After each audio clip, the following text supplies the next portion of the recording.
Hello, আসসালামু আলাইকুম। আপনাদের আজকে কিছু কষ্টের কথা শেয়ার করি। আসলে কিছু মানুষ থাকে না, মানে যাদের ভাগ্যটা আসলেই খারাপ। মানে যত চেষ্টা করুক, যত যা কিছু করুক, যা সামনে যতই আগাতে চাক, কিন্তু সে কোনোভাবেই আগাইতে পারে না। কারণ হইছে এই যে তার কপালটা, জন্ম থেকে এই যে কপালটা নিয়ে আসছে, এই কপালটা আসলেই খারাপ। এই মানুষগুলো যদি হিসেব করে সবার উপরের দিকে থাকবে এই যে আমি বান্দা। কারণ আমার কপালটা এই ছোটবেলা থেকেই খারাপ। মানে কোনো ভালো কিছুর দিক, কোনো ভালো কিছু করা আমার দ্বারা কখনো সম্ভব হয়নি। মানে ছোটবেলা থেকে এই বয়স পর্যন্ত বড় হয়েছি। বাবা অসুস্থ ক্লাস ফাইভে থাকতে আমার বাবা অসুস্থ হয়ে যায়।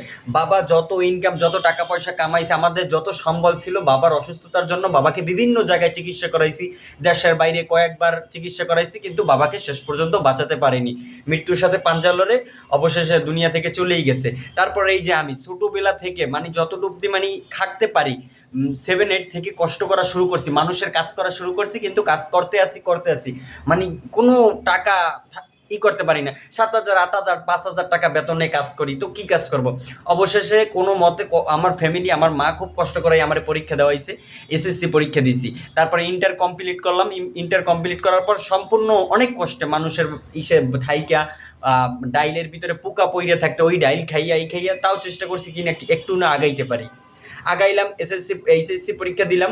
তারপরে একটা কাজ জবে ঢুকলাম, একজন আমারে ঢুকাই দিল। আমি এইগুলো আগে জানতাম না, মার্কেটিং জব মানে দোকানে দোকানে যাইয়ে প্রোডাক্ট সেল করা। সেই প্রোডাক্ট সেল করার জন্য আমি বিভিন্ন জায়গায় বিভিন্ন মার্কেটে কাজ করছি, এখনো বর্তমানে করি। মানুষের কথা, মানুষের লাঞ্ছিত, অপমানিত, কিন্তু আমার ভিতর কোনো সময় কোনো কিছুর চেষ্টার কমতি ছিল না যে এই জিনিসটা দেখি পারি কিনা, বা মানুষের ভিতরে থাকে না যে না শরম লাগিল। আমি কোনো কাজে কোনো সময় শরম নাই। আমাকে যদি কেউ বলে যে মাটির কাজ করে, এই কর, মানে মানুষের মলমূত্রও যদি কেউ সাফ করতে বলে তাও আমি পারবো, কিন্তু এই ঘিন্না আমার ভিতরে নাই। কিন্তু ঘটনা হয়েছে আমি যত চাই চেষ্টা করি, কোনো সময় আমি আগাইতে পারি না। ওই যে বললাম যে এই যে কপালটা নিয়ে আসছে, এই কপালটাই আসলে খারাপ। তো এই খারাপ কপাল নিয়ে আসছি, তো একটা শুক্রিয়া যে আল্লাহ আমারে ভালো রাখছে, আমি সুস্থ আছি, ঠিক আছে। অসুস্থতা মানুষের হয়েছে সবচাইতে খারাপ জিনিস, তো আমি সুস্থ আছি, এইটাই আমার আল্লাহর কাছে লাখ লাখ শুকুর।